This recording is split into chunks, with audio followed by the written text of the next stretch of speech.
अस्सलाम वालेकुम। तो दोस्तों आज हम बात करेंगे आईबीएस के बारे में। आईबीएस एक आम बीमारी है जिसको इरिटेबल बावल सिंड्रोम भी कहा जाता है। लेकिन मैंने इसका एक निक नेम रखा हुआ है, वो है पागल आंतें। बाज़ औक़ात आपकी आंतें पागल हो जाती हैं, कभी तेज़ हरकत करती हैं, कभी स्लो हरकत करती हैं, जिसकी वजह से कभी आपको मोशन लगते हैं और कभी कब्ज़ होती है। इसकी आम अलामात में हफ्ते में कम से कम एक दफ़ा पेट में दर्द हो और वो रफ़ा हाजत या हवा खारिज होने से सही हो जाए, या आपके पतले पखाने लग जाएं या कब्ज़ हो जाए। और ये अलामात 3 महीने से हैं और पहली अलामत कम से कम 6 महीने पहले शुरू हुई हो तो इसको कहते हैं इरिटेबल बावल सिंड्रोम। हाँ, इसमें आपको खून की उल्टी ना कभी आई हो, कभी काले पखाने ना आए हों, ना खून आया हो पखाने के अंदर, ना वज़न कम हो रहा और ना खून की कमी की शिकायत हो।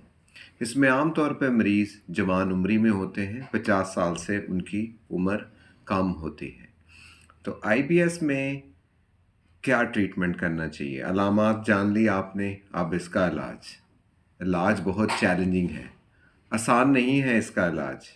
तो क्या किया जाता है? पहला इलाज का जो कलीदी किरदार है वो गुड पेशेंट डॉक्टर रिलेशनशिप है। पेशेंट और डॉक्टर का रिश्ता अच्छा हो, उनमें मजबूती हो, वो पेशेंट अपने डॉक्टर पे ट्रस्ट करे, तो उससे भी मरीज़ ठीक होते हैं।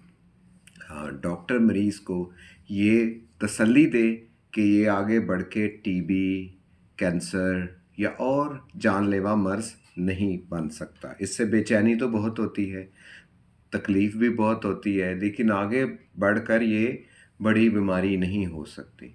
इसके अलावा इसमें अलामाती इलाज हम करते हैं, पेट को रिलैक्स करते हैं और कई दफ़ा एंटी डिप्रेसेंट्स भी देने होते हैं। प्रोबायोटिक्स का रोल है। बहरहाल इस बीमारी को किसी न किसी तरह अगर अच्छा गुड पेशेंट डॉक्टर रिलेशनशिप और रीएश्योरेंस या तसल्ली से इसका इलाज हो जाता है। ये कोई ख़तरनाक मर्ज़ नहीं है। तो ये था आईबीएस के बारे में एक आगाही पैगाम। अपनी सेहत का ख्याल रखिएगा। अल्लाह हाफ़िज़।